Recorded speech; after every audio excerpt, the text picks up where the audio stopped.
So being an internal travel physical therapist just means that you stick with the same exact company and go to their clinics. So there's internal travel and external travel. External travel, you are pretty much a contract physical therapist where you kind of take jobs and contracts in different places.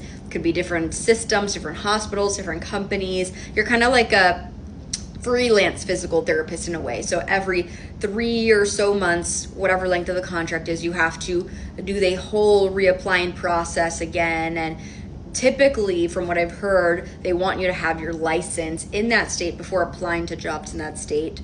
But I'm sure it varies on the company and recruiter. But for internal travel, so what I do, I stick with the same exact company. I am salaried, but then I also get my travel stipend, which is non-taxed. So like separate buckets of money. The company I am with, I don't need to get my license before I apply for that job because I'm not even applying for a job. I get a list of places, and then based on that list, I rank my top 5. I usually get my top 2, and then I'm placed there, and then I start the licensure process because I'm already confirmed. It's already within the company. They already know me, or know of me. So it's a much smoother transition. I personally chose internal travel as a new grad physical therapist because of that stability. I didn't want to have to reapply to jobs every single time. I have my own travel manager that I've stuck with, that I've been with for the last 2.5 years.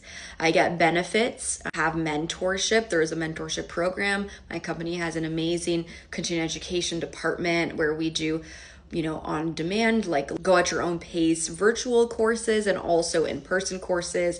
I got my pelvic floor certification reimbursed through them, and I just got my dry needling certification through them because their certification is nationally recognized, so I can go to whatever state that allows physical therapists to dry needle.